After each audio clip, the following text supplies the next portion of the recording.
කොහොමද ළමයි හැමෝටම අපි අද යාන්ත්‍ර විද්‍යාව පාඩමේ සිද්ධාන්ත කීපයක් සාකච්ඡා කරන්න යන්නේ.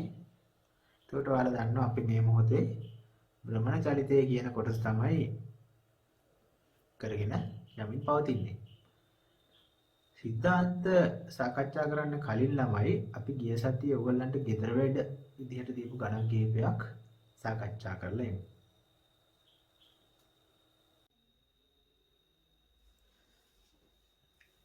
අපි අපේ ටියුට් එකේ 38 වෙනි ගාන තමයි මුලින්ම හදන්න යන්නේ.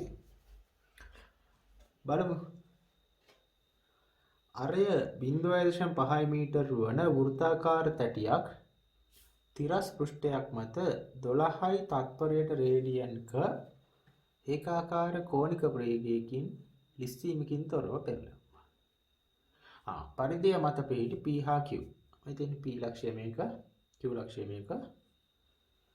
දෙකක් ඇති විට පෘථිවියට සාපේක්ෂව ඒ වගේ වේග. එතකොට ඉස්සෙල්ලා අපි හොයාගන්න ඕන v ස්පර්ශීය ප්‍රවේගය. දැන් කෝණික ප්‍රවේගය දීලා දෙනවා 12යි කියලා. අපිට ආරයක් දීලා තියෙන හින්දා ස්පර්ශීය ප්‍රවේගය v හොයාගන්න පුළුවන්. v සමානයි r ඔමේගා කියන එක දාලා. කියන්නේ මේක ඉස්සරහට යන වේගය හොයාගන්න පුළුවන්. එතකොට ආරය 0.5යි ඔමේගා 12යි. දොරේනවා 6යි කියලානේ. 6යි ms ඍණ එකක් වෙනවා v ස්පර්ශීය ප්‍රවේගය. ඔයාලට මතක ඇති පොඩ්ඩක් නෝට් එක බලන්න. පෙරලෙන වස්තුවක විවිධ ලක්ෂවල ප්‍රවේග ගැන අපි අධ්‍යයනය කරා. එතනදී මේ ඉහළින්ම තියෙන ලක්ෂයට ඔයාලට මතකද දන්නේ අපි ඔප්පු කරා. එතන පෘථිවියට සාපේක්ෂ වේගය 2v කියලා. ඒකට අපි හොයාගත්තනේ v. එහෙනම් v6 නම් මෙතන වේගය 2v. කියන්නේ දෙවාරයක් 6. අපිට උත්තරය ලැබෙනවා 12 ms ශ්‍රේණියක කියලා. අන්න එක මෙතන වේගය හරි.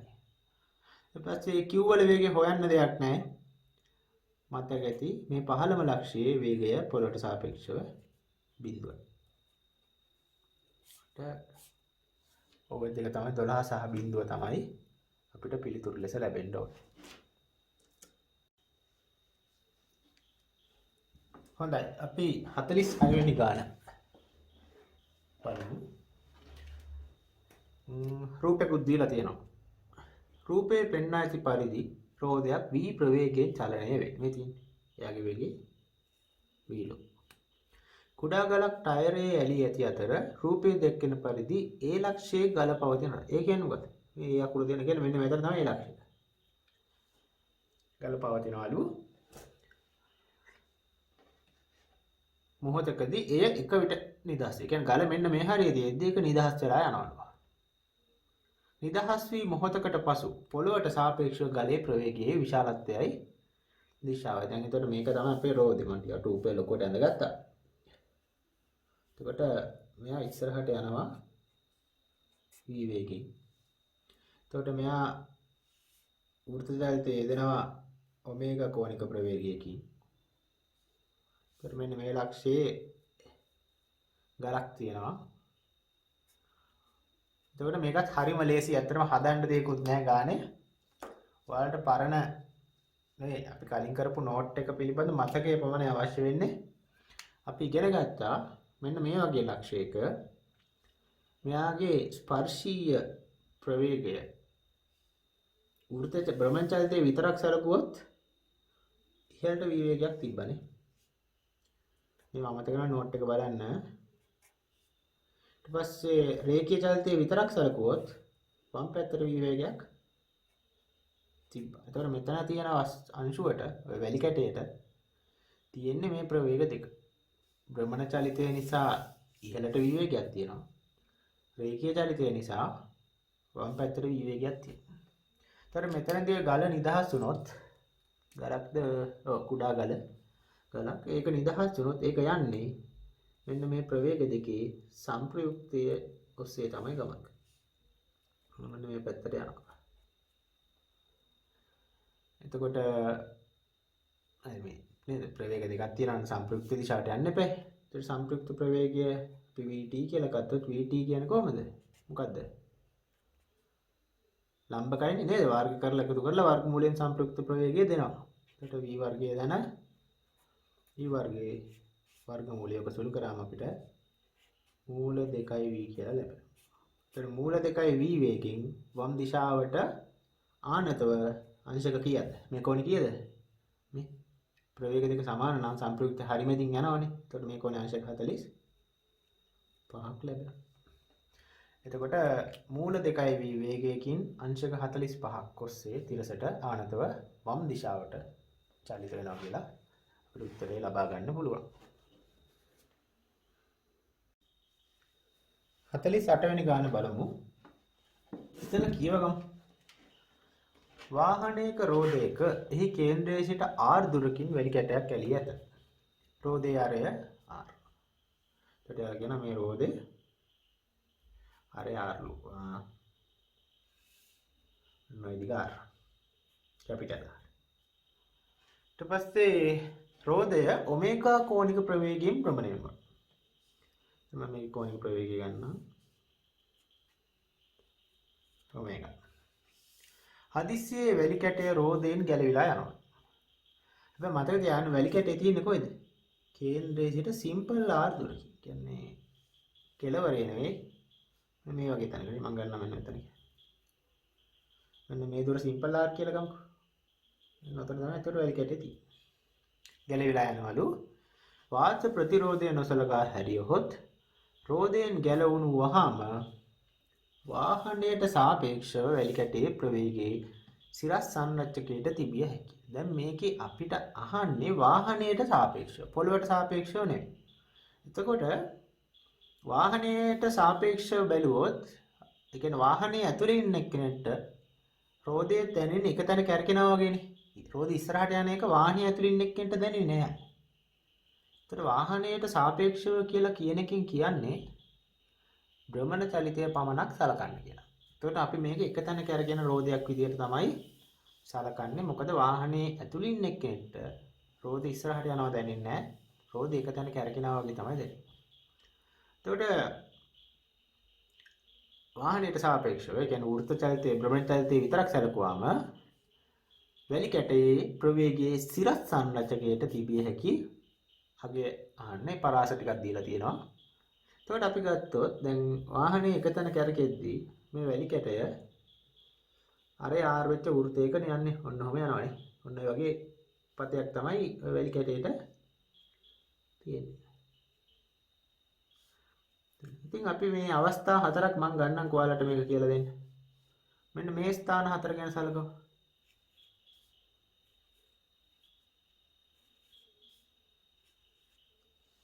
ඔන්න ඔය ස්ථාන හතරේ වැලි කැටේ තිබ්බොත් ඔය ස්ථාන හතරේදී වැලි කැටේට තියෙන ප්‍රවේගය මොනවාද? මෙතනදී ඉහළට තියෙනවා v කියන්නේ v සමානයි r ඔමේගානේ. r ඔමේගා වේගයක් තියෙනවානේ. මෙතනදී මෙන්න මේ දිශාවට තියෙනවා r ඔමේගා වේගය. මෙතනදී පහළට තියෙනවා r ඔමේගා වේගය. මෙතන ගත්තොත් දකුණු දිශාවට තියෙනවා r ඔමේගා වේගය. එතකොට දැන් අපිට ගානේ අහන්නේ සිරස් සංරචක කියලා. එතකොට මේ බලන්න මෙන්න මේ අවස්ථාව සිරස් සංරචකයෙන් සිරස් එකනේ. මේකත් සිරස්. එතලම අපිට තේරෙන්න ඕන මේ දෙන්න අතර තමයි සිරස් ප්‍රවේගය වෙනස් වෙන්නේ. මෙතනදී සිරස් ප්‍රවේගය බිඳුව. මෙතනත් බිඳුවයි. මොකද තිරස් ප්‍රවේගනේ මෙතනදී තියෙන්නේ. ඒතර සිරස් ප්‍රවේගය තියෙන්නේ මෙතනදී. එතකොට මෙයාට අපි කියන්න පුළුවන් අපි ඉහළ පැත්ත ධන කියලා ගත්තොත් මේ ප්‍රවේගය ධන r ඔමේගා. මේ ප්‍රවේගය ඍණ r ඔමේගා කියලා කියන්න පුළුවන්. එහෙනම් සිරස් සංරචකයට තියෙන්න පුළුවන් ඍණ r ඔමේගායි මේක ඕන නම් මෙහෙම ලියන්න පුළුවන්. v තියෙන්න පුළුවන් සිරස් ප්‍රවේගය. අපි vy කිව්වොත් ඍණ r ඔමේගායි ධන r ඔමේගායි අතරාගයන් තමයි සිරස් ප්‍රවේගයට තියෙන්න පුළුවන්. මේක ධන ආරෝමේග මේක ඍණ ආරෝමේග. ඒතර ඔය දෙක අතරාගයන් විතරයි වැලි කැටේට සිරස් ප්‍රවේගී විදියට තියෙන්න පුළුවන්. හොඳයි අපි 52 වෙනි ගාන හදමු. මොකද කියන්නේ? රෝදයක් නිශ්චලතාවයේ සිට රූපයේ දැක්වෙන පරිදි ආනත තලයක් ඔස්සේ විශ්සීමකින් තොරව පහළට පෙරලීමට සාස්වනු ලැබේ. මේ රෝදේ ආනත තලයේ දිගේ පෙරලි යනවලු. ඒක එතකොට මේ P කියලා විශේෂ ලක්ෂයකුත් ලකුණු කරලා තියෙනවා. අහන්නේ මොකද්ද? කාලය T සමග රෝදයේ පරිධිය මත පිහිටි P ලක්ෂයක පොළවට සාපේක්ෂව ප්‍රවේගයේ විශාලත්වයේ විචලනය වඩාත් හොඳින් නිරූපණය කරනු ලබන්නේ පහත දැක්වෙන කවර ප්‍රස්ථාරයෙන්ද කියලා ප්‍රස්ථාර පහක් දීලා තියෙනවා. පටන් ගන්නකොට කියන වරහන් ඇස්සේ කාලය t සමානයි බිඳුවේදී p ලක්ෂය ආනත තලයේ ස්පර්ශ කරනවා. කියන්නේ පටන් ගන්න මොහොතේ මෙන්න මේ p ලක්ෂය තියෙන්නේ මෙතන. අපි දන්නවා මෙතනදී පොළවේ සාපේක්ෂ වේගය පොළවට සාපේක්ෂව ප්‍රවේගය බිඳුවයි. ඒ කියන්නේ වක්‍රය පටන් ගන්න ඕන ප්‍රවේගය බිඳුව වෙන අවස්ථාවේ. බිඳුවෙන් පටන් ගන්න ඕන. ඊට පස්සේ මේක x අක්ෂය කාලය y අක්ෂය වේගය දීලා තියෙන්නේ. ඒතර අපි දන්නා මේක පෙරලෙද්දී මේ p ලක්ෂය ටික ටික එක වෙලාවක වෙන්න මෙතනට එනවා. අපි දන්නා මෙතනදී ප්‍රවේගය උපරිම වෙනවානේ.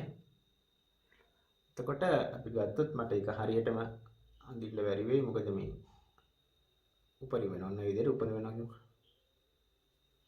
ඊට පස්සේ ආයෙ p ලක්ෂය මේ වටේ ගිහිල්ලා මේ හරිය p ලක්ෂය ආපහු යටට එන අවස්ථාවක් කියනවනේ වටයක් ගියාම. එතකොට ආයෙ මොකක්ද වෙන්නේ? සාපේක්ෂ ප්‍රවේගය මේ පොළවට සාපේක්ෂ වේගය බිඳුව වෙනවානේ. ඒ පොළවේ ස්පර්ශ වෙන තැන හැම වෙලාවෙම වේගය බිඳුව වෙනවා. ඔන්න ඔය වගේ බිඳුව වෙනවා තියෙන්නේ. ඒකයි මේ ප්‍රස්ථාර හතරකම මේ හැඩයට දීලා තියෙන්නේ. ඒතර අපිට පළවෙනි උත්තරේ අයින් කරගන්න පුළුවන්. මොකද මේ උපරිම වෙන ආපහු බිඳුව වෙන එන්නේ වගේ වක්‍රයක් එනවා. ඊට පස්සේ ඔම පහළට කැරක් පහළට එනවනේ. අපිට තේරෙනවා එන්න පහළට එන්න මෙයාගේ වේගය වැඩි වෙනවා. ඒ කියන්නේ අර දෙවෙනි අවස්ථාවේදී පළවෙනි අවස්ථාවේදී p ලක්ෂය මෙතන තියෙද්දී යාට තිබ්බ වේගයට වඩා ඊළඟට ආය පහළදී ආය p ලක්ෂය මෙතනට එද්දී වේගය වැඩි. එයි මෙයා පහළට යන්න වේගය වැඩි වෙනවනේ. ඒකට දෙවෙනි අවස්ථාවේදී මේ උස ගත්තොත් මේකේ උසට වඩා උස වැඩි වෙන්න ඕන. දැන් මේකෙන් අපිට තෝරගන්න දෙයක් නැහැ. මොකද උත්තර ඔක්කොගෙම එහෙම තමයි තියෙන්නේ. ඒකයි මේ දෙවෙනි එක වැඩි වෙලා තියෙන්නේ. අපිට අල්ලගන්න තියෙන අනිත් තැන තමයි ළමයි වේගය වැඩි වෙනවනේ පහළට එන්න. වේගය වැඩි වෙනවා නම් ළමයි සම්පූර්ණ වටයක් ගිහින් එන්න ගත වෙන කාලය අඩු වෙන්න ඕනේ නේද? ඒ වේගය වැඩිනේ. වේගය වැඩි වෙනවා පහළට එන්න. එතකොට ගත වෙන කාලය එන්න අඩු වෙන්න ඕන. කියන්නේ මෙන්න මේ කාලයට වඩා t1 කියමු. t1ට වඩා t2 අඩු වෙන්න ඕන. ඔය ලක්ෂණය තියෙන ප්‍රස්ථාරය තෝරගත්තා නම් හරි.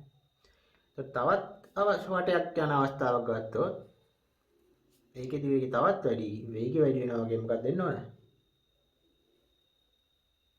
ඒකේ ආය බිඳුව වෙන ගත වෙන කාලේ තවත් අඩු වෙන්න ඕන. t1ට වඩා t2 අඩු වෙන්න ඕන. t2ට වඩා t3 අඩු වෙන්න ඕන. එතකොට ඔන්න ඔය ලක්ෂණ ටික තියෙන ප්‍රස්ථාරය වල තෝරගත්තොත් හරි. අපිට පස්වෙනි උත්තරේ තමයි තෝරගන්න වෙන්නේ. හොඳයි. එතකොට අද දවසේ අපේ පළවෙනි સિદ્ધාන්තය භ්‍රමණ චලිතයේ කාර්යය. ඒ කියන්නේ අපි මොකක් හරි වස්තුවක් භ්‍රමණය කරන්න. අපි කාර්යයක් කරන්න ඕනනේ. ඒ වස්තුව භ්‍රමණය කරද්දී අපේ ශක්තිය වැය වෙනවා. නැත්තම් මෝටරයක් භාවිතයෙන් වස්තුවක් කරකවනවා නම් ඒ මෝටරය හරහා ශක්තිය වැය වෙනවා. ඒ කියන්නේ මෝටරය මගින් කාර්යයක් කරනවා. අපි යාන්ත්‍රිකව අපි විසින් වස්තුවක් භ්‍රමණය කරනවා නම් අපි විසින් කාර්යයක් කරනවා. ඒතර ඒ භ්‍රමණ චලිතයක සිද්ධ කරද්දී ඒ අප විසින් කරන ලද කාර්යය කොහොමද හොයන්නේ කියන එක තමයි අපි දැන් බලන්න යන්නේ. එතකොට අපි උදාහරණයක් ගමුකෝ මේ වගේ වස්තුවක් තියෙනවා. ඔයාලා හිතන්නෝ තැටියක් කියලා වෘත්තාකාර තැටියක්.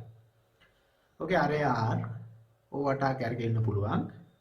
ඉතින් අපි මෙයාව කරකවන්න ඔහොම ස්පර්ශීය බලයක් යොදලානේ කරකවන්නේ නේ. F බලයක් යොදලා. එතකොට F බලයක් යොදලා මෙයා තීටා කෝණික විස්ථාපනයක් සිද්ධ කරනවා කියලා හිතමු. ඔය F බලයෙන්. ඒ කියන්නේ මෙයා ඔය F බලය ඔස්සේ S ඡාප දිගක් වස්තුව භ්‍රමණය කරනවා. එතකොට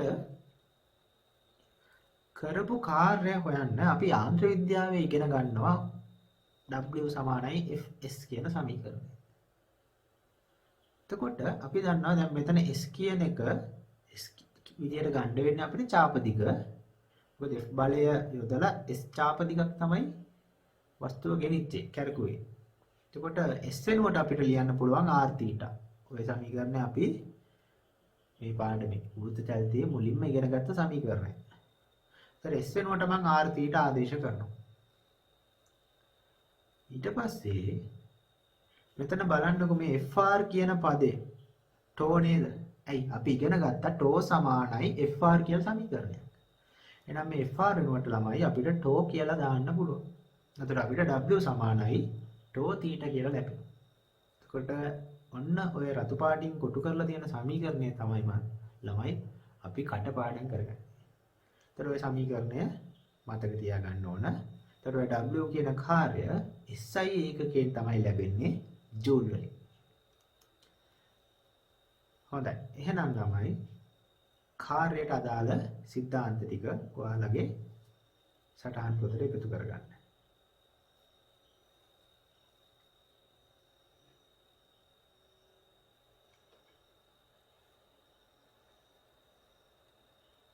හොඳයි. අපි දැන් භ්‍රමණ චලිතයේ කාර්ය ගැන කතා කරා. දැන් කතා කරන්නේ භ්‍රමණ චලිතයේ ක්ෂමතාව. අපි දන්නා ක්ෂමතාව කියන්නේ මොකද්ද? කාර්ය කිරීමේ ශීඝ්‍රතාව. ඒ කියන්නේ කාර්යය කාලයෙන් බෙදුවම ක්ෂමතාව ලැබෙනවා. ඒතර P සමානයි W බෙදීම T කියලා අපි දැනටමත් කටපාඩම් කරගෙන ඉන්න සමීකරණයක්. හොඳයි. ඒතරට දැන් ටිකට කලින් ඉගෙන ගත්තා W කියන එක ටෝ θ කියලා ලියන්න පුළුවන් කියලා. එහෙනම් W වෙනුවට ළමයි අපි ටෝ θ ආදේශ කරනවා. ඒතකොට ටෝ θ බෙදීම T කියලා එනවා. මෙතන ටෝ වෙනම එළියට අරගෙන පැත්තකින් θ බෙදීම T කියලා ලියා ගන්න පුළුවන් නේ අපිට. ඒතකොට ඔය θ බෙදීම T වෙනුවට අපිට ඔමේගා කියලා ආදේශ කරන්න පුළුවන්.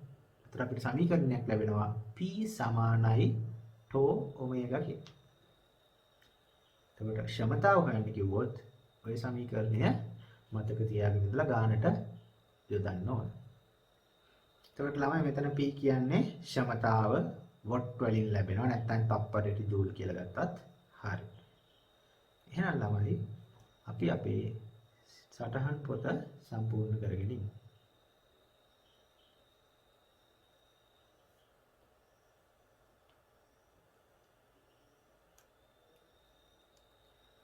හරි. දැන් අපි ඔය කාර්ය හා ක්ෂමතාව ආශ්‍රිතව ගැටලු විසඳලා ඉමු.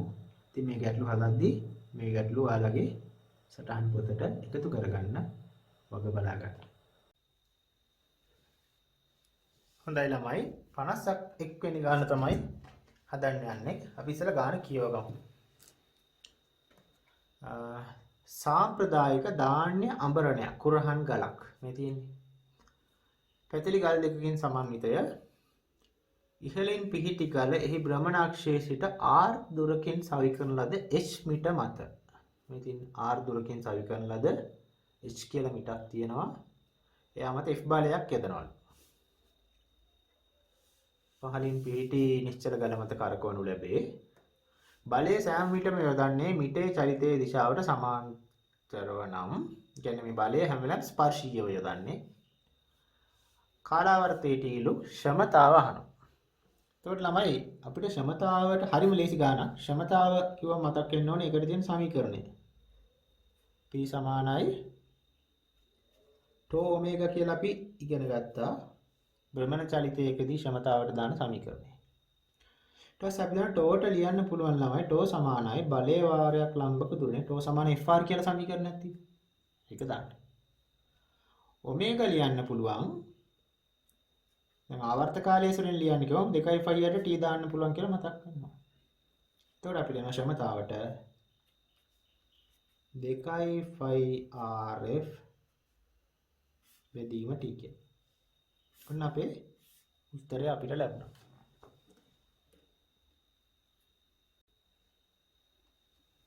හොඳයි අපි බලමු 25 වෙනි ගාන කොහොමද හදන්නේ කියලා. කියව ගමුකෝ. කේන්ද්‍රය හරහා යන අභිලම්බය වටා අවස්ථිත ගූර්ණය 9 කිලෝග්‍රෑම් වර්ග මීටර වූ ජව රෝධයක් මෝටරයකට සම්බන්ධ කර ඇත. මෝටර එතකොට මේ ජව රෝධය තමයි මේ තියෙන්නේ. මෝටරය මගින් ජව රෝධයේ නිශ්චලතාවයේ සිට එතකොට ආරම්භක ප්‍රවේගය 0.5ලු මිනිත්තුවකට වට 360ක් දක්වා 600ක් දක්වා ත්වරණය කරනවා. එතකොට අවසාන කෝණික ප්‍රවේගය RPM 600යි. ඝර්ෂණය නොසලකා හැරියොත් ජව රෝධය මත කරන කාර්ය අහනවා. එතකොට ළමයි මෙයාගේ කෝණික ප්‍රවේගය බිඳුවේ සිට 600යි RPM දක්වා වැඩි කරලා තියෙනවා. මෝටරයකින් තමයි ඒක කරකවලා තියෙන්නේ. එතකොට අපිට මෙයාගේ අවශ්‍යත කූර්ණයක් දීලා තියෙනවා. කීයද? 9 කිලෝග්‍රෑම් වර්ග මීටර නේ. කිලෝග්‍රෑම් වර්ග මීටර 9 කියලා අවස්ථිත කූර්ණයක් දීලා තියෙනවා. කෝණික ප්‍රවේගයේ බිඳුවේ ඉඳන් 600 දක්වා වැඩි වෙනවා RPM. එතකොට කාර්ය කිව්වම එතකොට ඔයගලන්ට හිතෙන්න පුළුවන් අපිට කාර්යයට සමීකරණයක් දීලා තියෙනවා. මෙහෙමනේ. W සමානයි τ θ. එතකොට මේකෙන් හදන්න පුළුවන්. හැබැයි වැඩේ ටිකක් අමාරුයි. ඉතින් ඒකින්ද හැම වෙලාවෙම කාර්ය හොයන්න කිව්වොත් මේක දාන්න හදිස්සි වෙන්න එපා. දැන් θ දීලත් නැහැ, τ දීලත් නැහැ. ටිකක් නේද? කරදරයි. ඉතින් හැබැයි මේ අපිට මේ ඔමේගා හොයා ගන්න පුළුවන් නේ. ඔමේගා කොහමද වෙන්නේ? අවසාන කෝණික ප්‍රවේගය මතකද? RPM තප්පරයට රේඩියන් බවට පත් කරන්න 25F පාවිච්චි කරන්න කියලා. 2.5 සංඛ්‍යාතය කියන්නේ තප්පරයට වට විනාඩි වට 600 නේ. විනාඩියට වට 600. එහෙනම් විනාඩියට වට 600 නම් තප්පරයට වට කරන්න ඕක 60න් බෙදන්න. එතකොට අපිට අවසාන කෝණික ප්‍රවේගය එනවා ළමයි 20.5 කියලා. තප්පරයට රේඩියන්. එතකොට අපි දන්නවනේ මේකේ අවසාන කෝණික ප්‍රවේගය.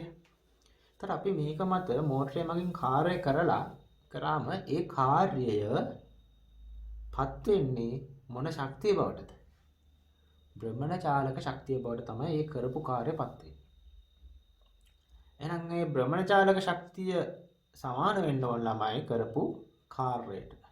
ඉතින් කාර්ය හොයන්න කියලා කියන එක අපි භ්‍රමණ චාලක ශක්තිය හෙව්වනම් හරි. එයි කරපු කාර්යය තමයි භ්‍රමණ චාලක ශක්තිය බවට පත් උනේ. අපි දන්නවා භ්‍රමණ චාලක ශක්තිය භාගයයි ඔමේගා වර්ග සමීකරණයෙන් දෙනවා. එතකොට භාගයයි i කීයද? 9යි. ඔමේගා කීයද? අපි දැන් හොයාගත්ත 20යි 5 වර්ග වෙනවා. එතකොට ළමයි ඕක සුළු කරාම අපිට ලැබෙනවා 1800යි 5 වර්ග. ඕක තමයි ළමයි කාර්ය කියලා අපිට උත්තර විදියට ගන්න.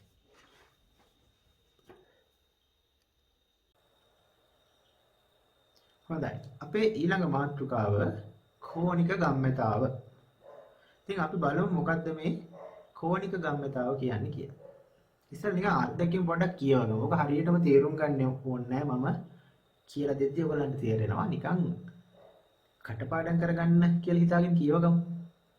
කිසියම් ලක්ෂයක් වටා රේඛීය ගම්‍යතාවයේ ගූර්ණය කෝණික ගම්‍යතාව ලෙස හඳුන්වනවා. රේඛීය ගම්‍යතාවයේ ගූර්ණය මොකක්ද ඒ? දැන් බල ගූර්ණය මතක් කරගන්නකො. බල ගූර්ණය. ඒතර බලයක ගූර්ණය නම් අපි මොකද කරේ? බලය වැඩි කරා ලම්බක දුරනේ. එහෙනම් රේඛීය ගම්‍යතාවයේ ගූර්ණය කියන්නේ මොකක් වෙන්න ඕනද නිකන්? මොන වගේ එකක් වෙන්න ඕනද? රේඛීය ගම්‍යතාව දුරෙන් ලම්බක දුරෙන් වැඩි කරාම එන්න ඕන කියන අදහස තමයි කියන්නේ. ඒක තවත් තේරෙනවා මෙහෙම කරද්දි බලමු. අපි හිතමු ස්කන්ධයක් තියෙනවා වස්තුවක්.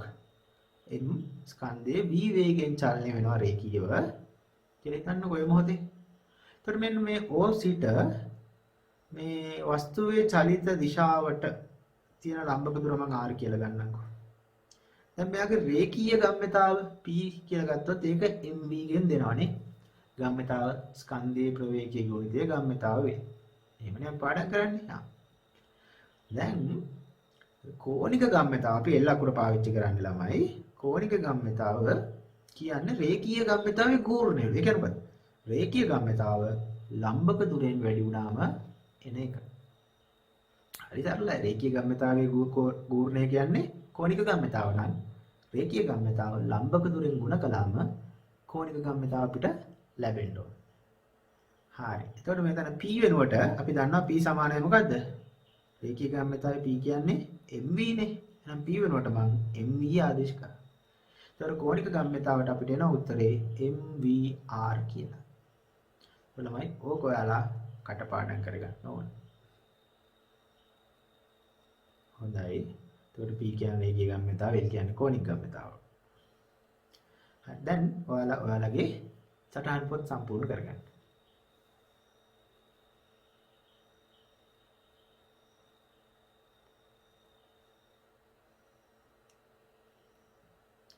හරි.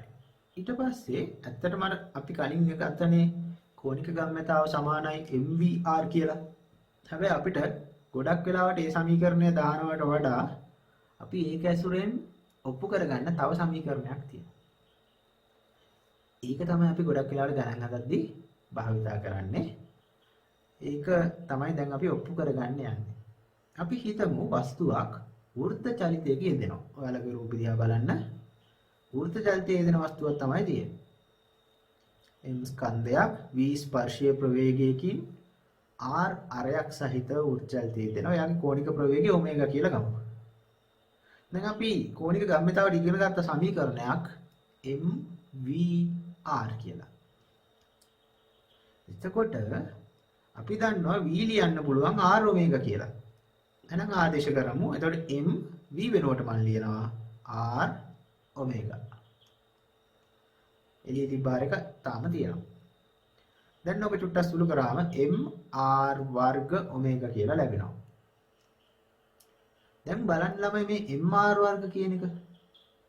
ඔය mr වර්ග කියන එක දකිද්දී අපිට මතක් වෙනවා. මොකක්ද mr වර්ග කියන්නේ?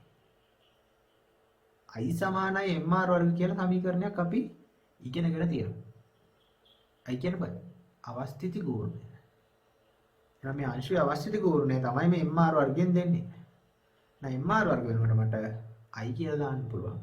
අපිට එනවා l සමානයි i ඔමේගා කියලා. ඉතින් ඕක අපි කෝණික ගම්‍යතාවයේ ගොඩාක් වෙලාවට භාවිතා වෙන ළමයි ඔය i ඔමේගා කියන සමීකරණය. අර mvr කියන එකත් ඉඳලා හිටලා පාවිච්චා වෙනවා. ඉතින් මේකත් ඔයගොල්ලෝ මතක තියාගන්න වෘත්ත චලිතයක යෙදෙන වස්තුවක i ඔමේගා ගුණිතයෙන් කෝණික ගම්‍යතාව දෙනවා. i කියන්නේ මොකද්ද? මේ අංශුවේ අවස්ථිති ගුණය. ඔමේගා කියන්නේ කෝණික ප්‍රවේගය. හොඳයි ළමයි. මම හිතනවා මේක තේරෙන්නේ නැති කියලා. එතකොට මේ L ගේ ඒකකය හදලා ගන්න. I වල ඒකකය මොනවාද? කිලෝග්‍රෑම් වර්ග මීටර්. ඔමේගා එකේ රේඩියන් තත්පරයට කියන වෙනම ඒකකයක් නෑ. අපි ඒකක ආදේශ කරලා හදාගන්න ඒකකයක් තමයි කෝණික ගම්‍යතාවට තියෙන්නේ. හොඳයි. අපි එහෙනම් අපේ සටහන් පොත සම්පූර්ණ කරගනිමු.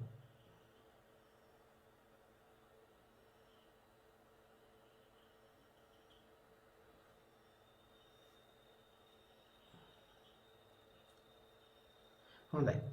කෝණික ගම්‍යතාවේ තවත් ආකාරයක් ඉගෙන ගන්න තමයි ළමයි අපි සූදානම් වෙන්නේ.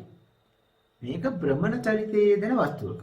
දැන් ටිකකට කලින් කරේ ළමයි වෘත්ත චලිතයක යෙදෙන වස්තුවකට. දැන් මෙතන අපි කරන්නේ භ්‍රමණ චලිතයක යෙදෙන වස්තුවකට. කෝණික ගම්‍යතාව හොයන්න යන්නේ. ඉතින් ඔය වම් පැත්තේ තියෙන රූපය දිහා අවධානය යොමු කරන්න. මෙන්න මේ O ලක්ෂය වටා භ්‍රමණය වන වස්තුවක් තමයි තියෙන්නේ. ඔමේගා කෝණික ප්‍රවේගයක් තියෙනවා. එතකොට අපි ඔක නිකන් එක අංශුවක් තෝරගමු. R1 දුරකින් තියෙන m1 ස්කන්ධයක් තියෙන අංශුවක්.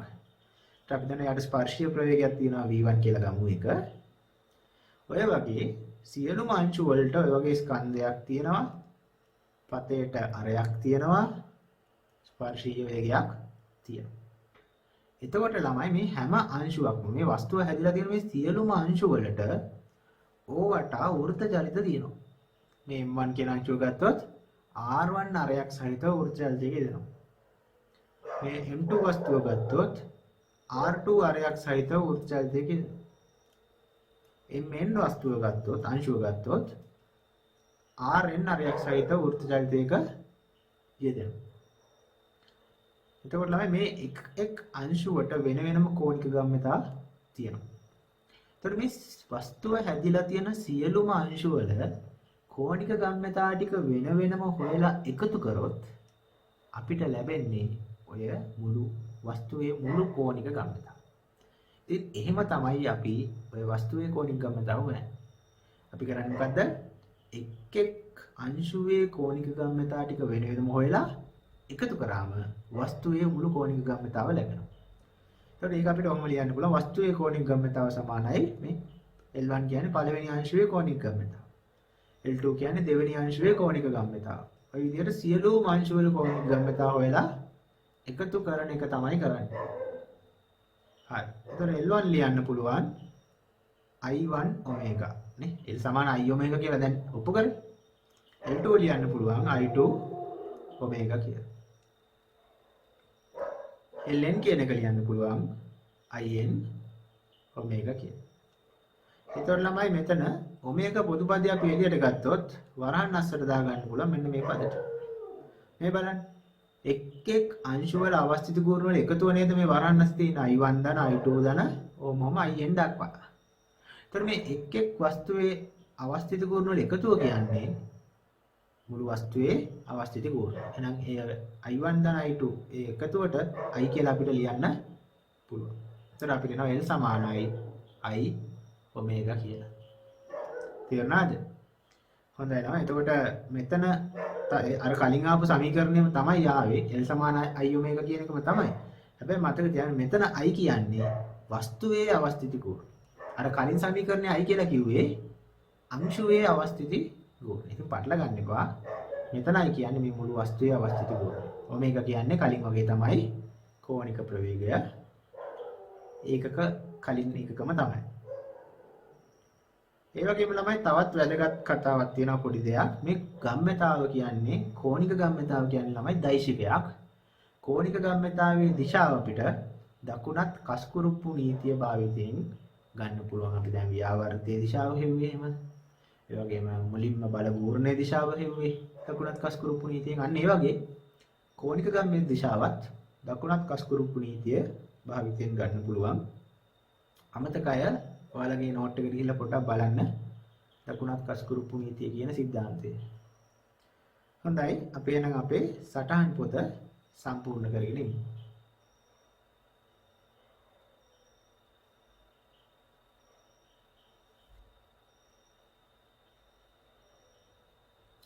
හරි.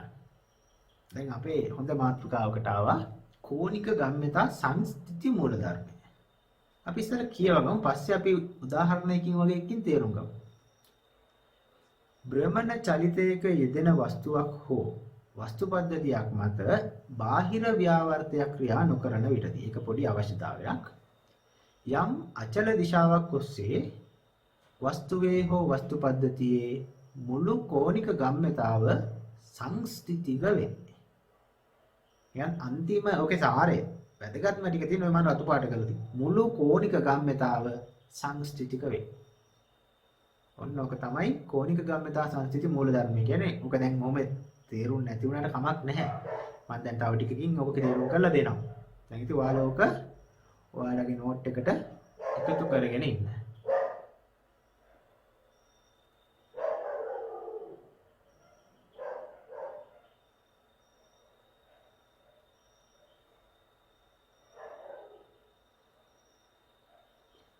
හොඳයි ළමයි. දැන් අපි එහෙනම් ඔය ලියාගත් එක තේරුම් ගන්න උත්සාහයක් ගමු. දැන් ඔය රූපයක් ඔයගලන්ට පේනවනේ. මිනිස්සු දෙන්නෙක් ඉන්නවා. මිනිස්සු දෙන්න කියන්නේ මේ එකම මිනිහාගේ අවස්ථා දෙකක් තියෙන්නේ. ඒ මිනිහා අත්වල ස්කන්ධ බහාර දෙකක් අල්ලගෙන ඉන්නේ. ලොකු බාර දෙකක්. අත් වලින් අරගෙන බහාරයන් දෙකක් අත් දෙකේ දරාගෙන අත් දෙක ඈත් කරගෙන ඉන්නවා. එතකොට එයා හිටගෙන ඉන්නේ කැරකෙන මේසයක් උඩ. මේක කැරකෙන්න පුළුවන්. දැන් මෙයා කැරකි ඉන්නේ. දැන් එතකොට මෙයාගේ අවස්ථිත කෝණය I1 කියලා ගමු. කෝණික ප්‍රවේගය ඔමේගා 1 කියලා ගමු. මේ කෝණික ප්‍රවේගය මෙයා කැරකෙනවා. එතකොට ළමයි ඊට පස්සේ මෙයා මේ කරලා තියෙන්නේ එයාගේ අත් දෙකේ තිබ්බ බහර දෙක එයාගේ පපුව ආසන්නයට ගෙනල්ලා ළඟට ගෙනල්ලා. අර ඈතින් තිබ්බ අත් දිගෑරියම බහරයන් දෙක ඈතින්නේ තියෙන්නේ. බහර දෙක ඇඟට ලං කරලා. නේ? දැන් මේ බහරයන් දෙක ඇඟ ආසන්නයේ තියෙන්නේ. එතකොට එයාගේ අවස්ථිත කෝණය වෙනස් වෙනවා ළමයි. අපි කලින් ඉගෙනගෙන තියෙනවා ස්කන්ධය කේන්ද්‍රයේ ළඟට එන්න අවස්ථිත කෝණය අඩු වෙනවා. ස්කන්ධය කේන්ද්‍රයෙන් ඈතට යන්න අවස්ථිත කෝණය වැඩි වෙනවා. ඇත්තට මෙතන උනේ ළමයි එයා මේ අත් දෙක කුලි කරගත්තම ලං කරගත්තම මේ ඈතින් තිබ්බ බහර දෙක ලං වුණාම එයාගේ අවස්ථිත කෝණය අඩු වුණා. ඒකයි මේ I1 එක දැන් I2 වුණා. එතකොට ළමයි අපිට නිරීක්ෂණය වෙනවක ප්‍රායෝගිකව කරොත් එයාගේ කෝණික ප්‍රවේගය වැඩි වෙනවා. ඔමේගා 1 එක ඔමේගා 2 දක්වා වැඩි වෙනවා.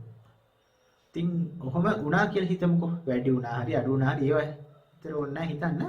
අපි ඊට පස්සේ කතා කරමු. I වෙනස් වුණා. එතකොට ඔමේගාත් වෙනස් වුණා. හරි. එතකොට I1 I2 ඔමේගා 1 ඔමේගා 2 කියලා හිතා ගන්නකො.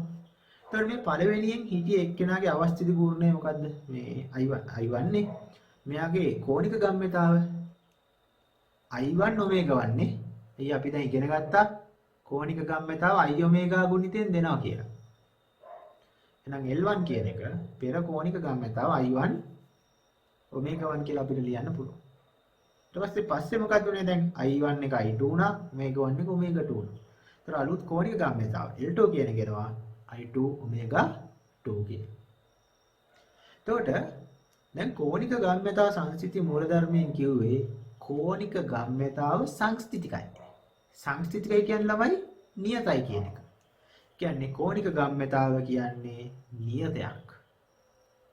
එහෙනම් කෝණික ගම්ම්‍යතාව නියතයි නම් පෙර කෝණික ගම්ම්‍යතාවම තමයි පසු කෝණික ගම්ම්‍යතාව වෙන්න ඕන.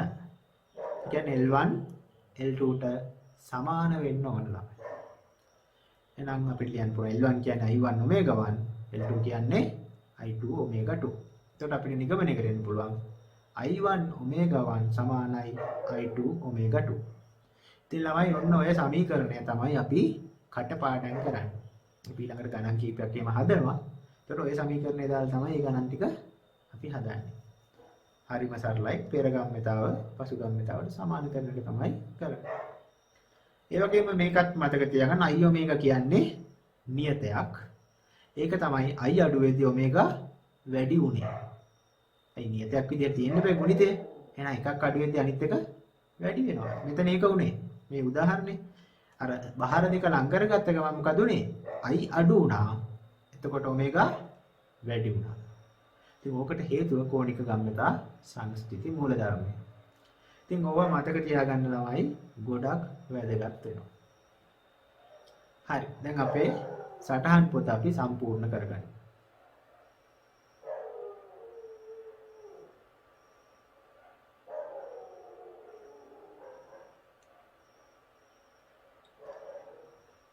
හොඳයි. ඔයාලා සටහන් පොත සම්පූර්ණ කරගත්තා. එහෙනම් අපි ගැටලු කීපයක් විසඳලා ඉමු. මුලින්ම ඔයාලා මේ ගාන ඔයාලගේ නෝට් පොතට එකතු කරගන්න. වීඩියෝ එක නවත්තලා ඊට පස්සේ ප්ලේ කරන්න. ඒක බලාගෙන ඔය ගාන අපි ඊළඟට හදමු.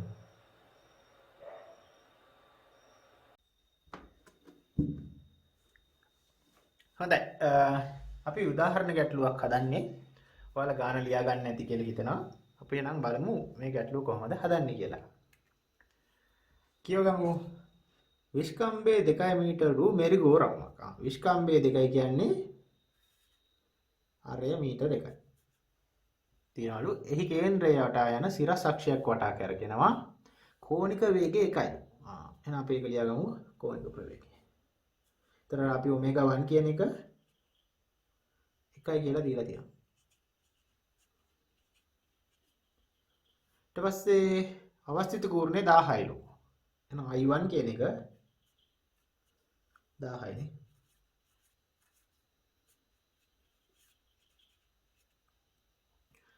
ඊට පස්සේ කියනවා බිම සිටින ස්කන්ධය 50 කිලෝග්‍රෑම් බැගින් වන මිනිස්සු 4 දෙනෙක් හදිසියෙම මෙරිගෝ රවුමේ ධාරයට ගොඩනගනවා. කියන්නේ එළියේ හිටිය මිනිස්සු 4 දෙනෙක් එකපාර මේකට නගිනවලු. ඔන්න නැග්ගට පස්සේ තියෙන අවස්ථාව මිනිස්සු 4 දෙනා නැගලා තියෙන්නේ. ඒ නැග්ගම දැන් දන්නවා මෙතන මේකේ පද්ධතිය අවස්ථි කූර්ණය වැඩි වෙනවා. එතකොට ඔමේගා අඩු වෙනවා. එතකොට අලුත් කෝණික වේගය තමයි අහන්නේ නේ. ඔමේගා 2 කියන එක අහන්නේ. මම මේ මිනිස්සුගේ ස්කන්ධ ටිකත් ලියා ගන්න 50 කිලෝග්‍රෑම්.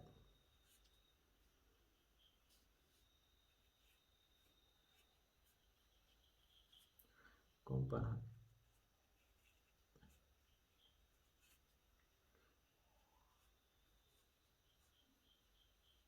ස්කන්ධය 50 කිලෝග්‍රෑම්. කොවිමාරයේ මීටර් 1යි. එතකොට දැන් මෙයාලගේ අලුත් කෝණික ප්‍රවේගය මම ඔමේගා 2 කියලා ගන්නම්. ඒක තමයි හොයන්නේ. එතකොට I1 දන්නවා, ඔමේගා 1 දන්නවා. I2 හොයාගන්න සිද්ධ වෙනවා. ඔමේගා 2 තමයි අහන්නේ. ඉතින් අදන I2 මම හොයන්නම් මෙන්න මේ හැරියෙන්.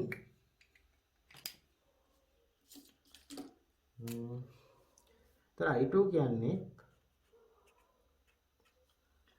තැටියේ අවස්ථිති කෝණ. තැටියන්නේ මේක මෙරිගෝරවුමේ අවස්ථිති කූර්ණයට එකතු වෙන්න ඕන. මොකද්ද? මිනිස්සු 4 දෙනාගේ අවස්ථිති කූර්ණවල එකතුව. එතකොට ස්කන්ධ මිනිහෙක් කියන්නේ අංශුවක් කියලා ගන්න පුළුවන්. එතකොට අංශුවක අවස්ථිති කූර්ණ MR වර්ගයෙන් දෙනවනේ. හරි? අපි දන්නවා අංශුවක අවස්ථිති කූර්ණය දෙනවා MR වර්ගය. MR වර්ගය.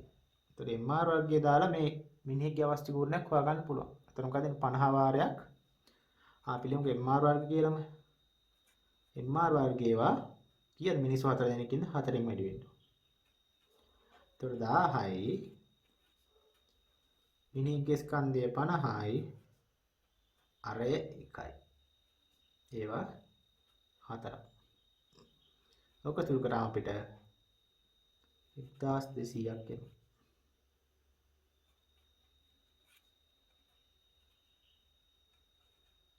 I2. ඊට පස්සේ ඔන්න I2ත් හරි.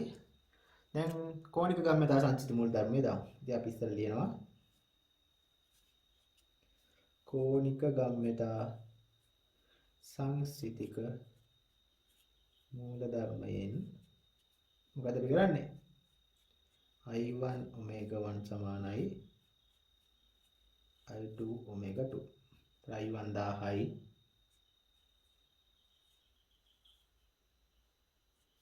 ඔමේගා 1 1යි I2 1200යි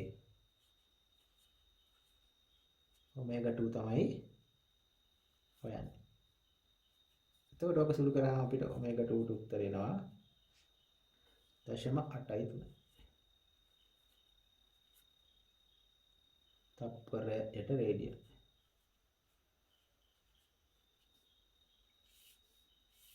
ඔක තමයි පිළිතුර.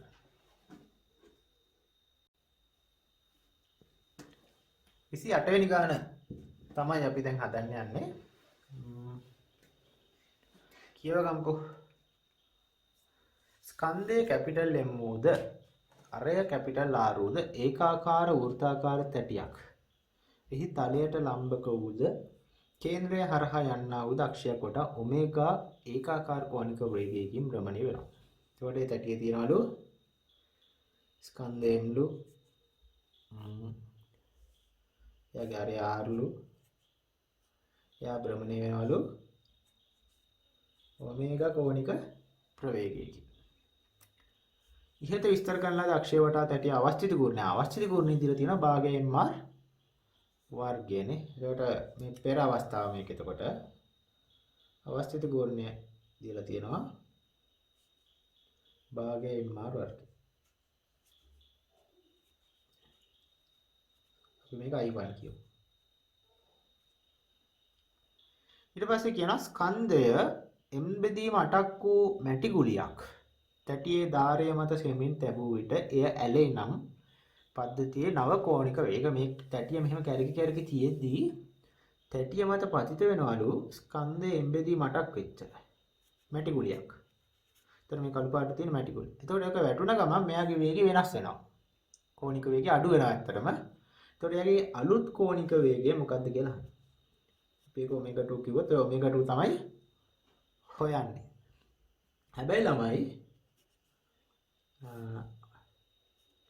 අපිට මෙයාගේ අලුත් අවස්ථිති කූර්ණය හොයාගෙන ඉන්න වෙනවා. අපි ඒක I2 කියමු.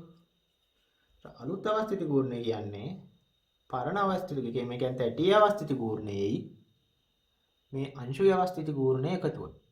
ඒක තමයි මුළු අවස්ථිති කූර්ණ අලුත් එක. එතකොට තැටියේ අවස්ථිති කූර්ණය අපි දැනටමත් දන්නවා. භාගයෙන් මාර වර්ගය. එකතු කරන්න ඕනේ මේ අංශුයේ අවස්ථිති කූර්ණය. ඊට වඩා අපිට මතකයි අංශුවක අවස්ථිති කූර්ණය දෙනවා mr වර්ගය කියන සමීකරණය. එතකොට m කියන්නේ මෙතන කීයද? මැටි ගුලිය ස්කන්ධ m බෙදීම 8යි. r කියන්නේ r කැපිටල් R වර්ග.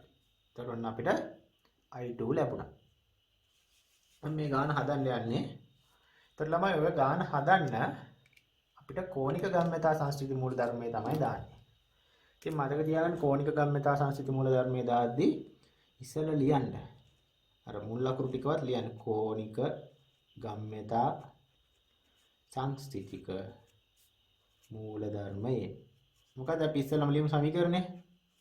I1 omega 1 සමානයි I2 omega 2. يعني පෙර කෝණික ගම්‍යතාව පසු කෝණික ගම්‍යතාවට සමානයි. I1 කියන්නේ භාගයයි mr වර්ගය. omega 1 කියන්නේ omega කියලා එක දීලා තියෙන්නේ. omega. I2 කියන්නේ මෙන්න මේක. I2 කියන්නේ භාගයයි mr වර්ගය දාන 8න් 1යි mr වර්ගයනේ. දැන් බෙදීම 8යි r වර්ග. මේක omega 2 කියලා ලැබෙනවා.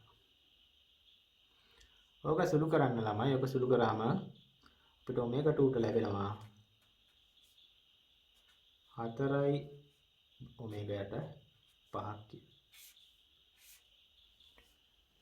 හරි.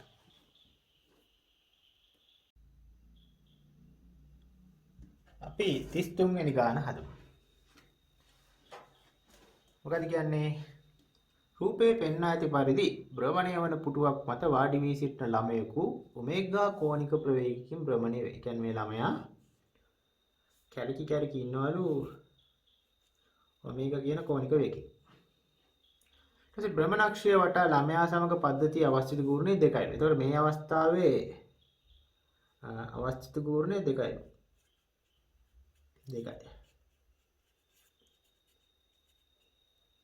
ඊපස්සේ භ්‍රමණය වෙමින් සිටින ළමයා B රූප සටහනේ පෙන්න පරිදි කෝණික ගම්‍යතාවයක් නොමැතිව තලයේ තිරස් වනසේ සිරස්ස පහළට වැටෙන ස්කන්ධය 4 කිලෝග්‍රෑම් සහ විස්කම්භය 1 මීටර වූ 3R වලල්ලක් අල්ලා ගනී. R කියන වලල්ල මේක. එයාගේ අරය 1 මීටරලු නෑ. අරය විස්කම්භය මීටර 1යි. ඒතකොට අරය එන්නේ 0.5යි. 0.5 මීටර අරයක් තියෙන ස්කන්ධය 4 කිලෝග්‍රෑම් වෙන වලල්ලක් තියෙනවලු. ඒ වලල්ල පහළට වැටෙනවා. ඒකට ළමයා ඒ වලල්ල අල්ල ගන්නවා. ඒතර ඔමේගා වේගින් ගිය කැරකි කැරකි හිටිය ළමයාගේ වේගය දැන් මෙයාගේ අවස්ථිත කූර්ණයත් මේකට එකතු වෙච්ච ඉඳා මෙයාගේ කෝණික ප්‍රවේගය දැන් ඔමේගාට වඩා අඩු වෙනවා. ඇල්ලුවට පස්සේ මේ දැන් අල්ලලා නැහැ. ඇල්ලුවට පස්සේ එයාගේ අලුත් කෝණික වේගය අඩු වෙනවා. එයාගේ අලුත් ඇල්ලුවට පස්සේ තියෙන කෝණික වේගය ඔමේගා 2 කියලා ගත්තොත් ඒක තමයි අහන්නේ. ඉතින් ළමයි I1 නම් දීලා තියෙනවා omega 1 එක omega කියලා ගන්න කියනවා. omega 2 තමයි හොයන්නේ. I2 හොයාගන්න වෙනවා. කියන්නේ ළමයා මේක ඇල්ලුවට පස්සේ එයාගේ අවස්ථිති කූර්ණය. ඒක කොහොමද වන්නේ? ඒක මේ ළමයාගේ අවස්ථිති කූර්ණයේ මේ වලල්ලේ අවස්ථිති කූර්ණය එකතුව තමයි I2 කියලා කියන්නේ. එතකොට ළමයාගේ අවස්ථිති කූර්ණය නම් 2යි කියලා ගානේ අපිට දෙනවා. එතකොට 2ට එකතු වෙන්න ඕන වලල්ලේ අවස්ථිති කූර්ණය. ඔයාලට මතක ඇති වලල්ලක අවස්ථිති කූර්ණය mr වර්ගයෙන් දෙනවා. එතකොට අපිට මේ සමීකරණය මතක තියෙන්න ඕන. අපේ නෝට් පොතේ අපි ලියාගෙන තියෙනවා වලල්ලක අවස්ථිති කූර්ණයට සමීකරණ. ඒක දාන්න. එතන 2 ධන m වලල්ලේ ස්කන්ධය කිලෝ 4යි. අර r කියන්නේ 0.5යි වර්ගය. එතකොට ඔක එකතු කරාම 2යි මෙතන මේක තුනම එකක් එනවා. 3යි කියලා එනවා i2. ඊළඟ i2 හොයාගත්තා. දැන් ඔමෙගා 2 හොයන්න තියෙන්නේ. ඒකට ඉතින් කෝණික ගම්‍යතා සංස්ථිති මූල ධර්මයේ දාමු. ඉතින් අපි ඉස්සර ලියනවා කෝණික ගම්‍යතා සංස්ථිතික මූල ධර්මයෙන් මොකද්ද වෙන්න ඕනේ දැන්? i1 omega 1 i2 omega 2 ට සමාන වෙන්න ඕනේ. ඒතර i1 කියන්නේ 2යි. omega 1 කියන්නේ omega. i2 කියන්නේ ඒක හොයාගත්තනේ 3යි. omega 2 තමයි අපි හොයන්නේ. ඒතර omega 2 ට එනවා 2යි omega යට 3ක්. ඔක තමයි අපේ පිළිතුර.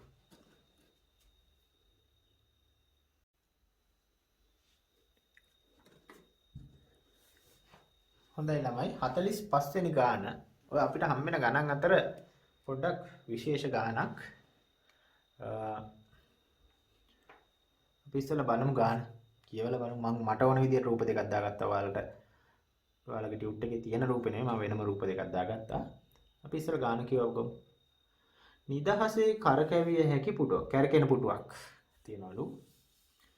ශිෂ්‍යයෙක් රූපේ පෙන්වා ඇති පරිදි භ්‍රමණය වෙමින් පවතින රෝදයක් එහි අක්ෂ දණ්ඩෙන් අල්ලාගෙන ඉන්නවා. මේ අල්ලාගෙන ඉන්නේ කැරකෙන පුටුවක් උඩ වාඩි වෙලා අතෙන් රෝදයක් අල්ලන් ඉන්නවා. කැරකෙනවලු රෝදෙත්. කැරකෙන දිශාවත් මේ දීලා තියෙනවා. ඊට පස්සේ කියන ආරම්භයේදී ශිෂ්‍යයා සහ පුටුව නිශ්චලව ඇති අතර රෝදය තිරස්තලයක වාමාවර්ත දිශාවට L කෝණික ගම්‍යතාවයක් සහිත බරන. රෝදය කැරකෙනවලු L කෝණික ගම්‍යතාව. ඉතින් දැන් වාමාවර්ත දිශාවට මේ ඊතලයේ බැලුවම පේනවා වාමාවර්ත දිශාවට තමයි රෝදේ කැරකෙන්නේ. එතකොට ළමයි එතකොට යා කෝණික ගම්‍යතාව L කියලා දීලා තියෙනවා මේ රෝදේ. ඒකේ දිශාව ඉහළට කියලා ඔයගලන්ට තේරෙනවා ඇති. මොකද මේ දකුණත් නීතියෙන් අපි කෝණික ගම්‍යතාවේ දිශාව ගත්තම කෝණික ගම්‍යතාව මේ ඇඟිලි හතරෙන් රෝදේ කැරකෙන දිශාවට ගත්තොත් මහපට ඇඟිල්ල උඩට යොමු වෙනවා. එතකොට මේ රෝදේ කැරකෙන දිශාව අනුව මහපට ඇඟිල්ල උඩට යොමු වෙන හින්දා කෝණික ගම්‍යතාව තියෙන්නේ ඉහළට. එතකොට L කියලා කියන කෝණික ගම්‍යතාවයේ දිශාව ඉහළට. එහෙනම් පහළට දක්ෂිණාවර්ත නම් පහළට වෙන්න ඕනේ. වාමාවර්ත හින්දා ඉහළට නම් දක්ෂිණාවර්තව කැරකෙනවා නම් කෝණික ගම්‍යතාව පහළට තියෙනවා. ඕක අපි ගන්න දකුණත් කස්කුරුප්පු නීතිය. ඊට පස්සේ කියනවා ශිෂ්‍යයා කරකැවෙන රෝදය එකවරම උඩු යටිකුරු වන ආකාරයට හැරවුවොත්. ඒ කියන්නේ මේක අනිත් පැත්ත ගන්නවා. මේ තියෙන්නේ.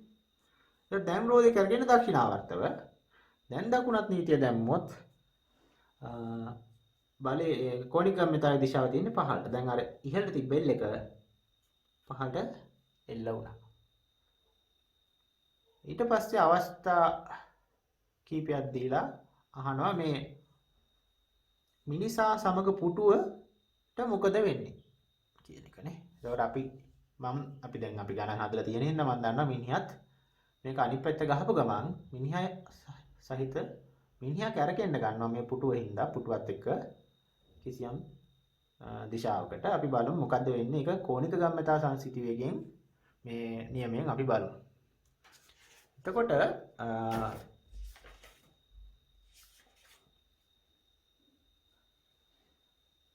හරි. මිනිසා සහ පුටුවේ කෝණික ගම්‍යතාව මොකද්ද? ඒක කරගෙන දිශාව මොකද්ද කියලා තමයි අහන්නේ. ඉතින් මේකටත් ළමයි කෝණික ගම්‍යතා සංසිති මූල ධර්මයේ දාන්න පුළුවන්. ඒතර මම ඉස්සෙල්ලා ලියනවා කෝණික ගම්‍යතා සංස්ථිතික මූල ධර්මයේ අපි මොකද කියන්නේ? පෙර ගම්‍යතාව සමානයි පසු ගම්‍යතාව. ඕන එකක් ලියමුකෝ. පෙර ගම්‍යතාව සමානයි පසුගම්‍යතා. දැන් අර අයෝමේක දා ඉන්න ඕනේ අයෝමේක ගුණිතය එකපාරම අපිට L කියලා දීලා තියෙනවා. එහෙනම් පෙරගම්‍යතා මොකද මේ රෝදයට විතරයි තියෙන්නේ ඉහළ දිශාවට L නේ. එන පෙරගම්‍යතා. පසුගම්‍යතාව දැන් රෝදේ ගම්‍යතාව කොහෙට තියෙන්නේ? පහළ දිශාවට L නේ. සහ මේ මිනිසා සහිත පුටුවට තියෙන කෝණික ගම්‍යතාව මම L ඩෑෂ් කියලා ගන්නවා. එතකොට ඒ හොයන්න ඕන එක තමයි L ඩෑෂ්. මිනිසා සහිත පුටුවට තියෙන කෝණික ගම්‍යතාව. ඒතර L ඩෑෂ් උක්ත කරොත් වෙනවා ඉහළට L ඍණ පහළට L. දැන් පොඩ්ඩක් දෛශික දන්න අයට සුළු කරගන්න පුළුවන්. පහළට L එක මට ලියන්න පුළුවන් ඉහළට ඍණ L කියලානේ.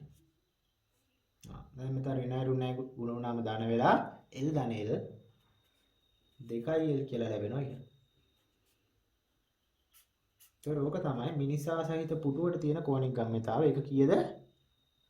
ඉහළට 2L. එතකොට ඉහළට කියන්නේ දැන් ඉහළට කිව්වේ මුලින්ම මතකද? වාමාවර්තනේ. එහෙනම් මේක මිනිහා සහිත පුටුව කරකෙන්නේත් වාමාවර්ත වෙන්න ඕනේ. මොකද එයාගේ කෝණික ගම්‍යතාව L' කියන එක තියෙන්නේත් ඉහළට. ඉහළට 2L කෝණික ගම්‍යතාවක් තියෙනවා. ඒක හින්දා යා වාමාවර්තව කැරකෙනවා. අර මුලින් නිරෝධය කැරකෙච්ච දිශාවටම කැරකෙනවා. ඒතර අපිට උත්තරේ විදියට 4 වෙනි උත්තරේ ලැබෙනවා. ශිෂ්‍යයා සහ පුටුව 2L කෝණික ප්‍රවේගයකින් වාමාවර්තව භ්‍රමණය වෙනවා කියලා. හොඳයි. හොඳයි ළමයි. එහෙනම් ඔයාලා දැන් ඒ ගණන් කීපේ හදා ගන්න ඇති කියලා හිතනවා. මට හිතනවා ඔයගලන්ට ඒ කෝණික ගම්‍යතා සංසිති මූලධර්මය හොඳට තේරෙන්නේ නැති කියලා. ඉතින් ගොඩක් වැදගත් මාතෘකාවක් ගොඩාක් ගණන් අහනවා විභාගෙදී ඒ කෝණික ගම්‍යතා සංසිති මූලධර්මය. ඉතින් ඔක කොහොම හරි ළමයි තේරුම් ගන්න. තේරෙන්නේ නැත්නම් මට හැමදාම කියනවා වගේ කෝල් එකක් දීලා හරි අහලා තේරුම් ගන්න. මොන හරි ගැටලුවක් තිබ්බොත් අනිවාර්යෙන් අහන්න. මම කියලා දෙන්නම් ඔක. කෝල් කරලා කියලා දෙන්න පුළුවන් එකක් ඕක. දැන් ඉතින් කතා කරන්න මම අනිවාර්යෙන් පැහැදිලි කරලා දෙන්නම්. එහෙනම් ළමයි අදට අපි උච්චාරය කරන්නේ ඇත්තටම අද අපි බ්‍රහ්මචර්යයේ අවසන්. තේරුණාද? එතකොට අපිට ඊළඟට තියෙන්නේ ඊළඟ අපේ තරල කියන කොටස. අපි ලබන සතියේ එක පටන් ගන්නවා. ඉතින් ඔයාලා ඔය බ්‍රහ්මචර්යය සහ වෘත්ත චරිතය දෙක හොඳට පුරුදු වෙන්න. ඕකේ බැරි මොනා හරි තියනවා නම් තව දැන් දෙනවනේ ගෙදර වැඩ. ඒ ගෙදර වැඩ වලින් මොනා හරි බැරි වුණොත් ඒ ටිකත් මම ඊළඟ වීඩියෝ එකේ සාකච්ඡා කරලා තමයි අපි තරල කොටස ඊළඟ කොටස ලබන සතියේ ආරම්භ කරන්නේ. එහෙනම් ළමයි අදට නවතිනවා. බොහොම ස්තුතියි හැමෝටම.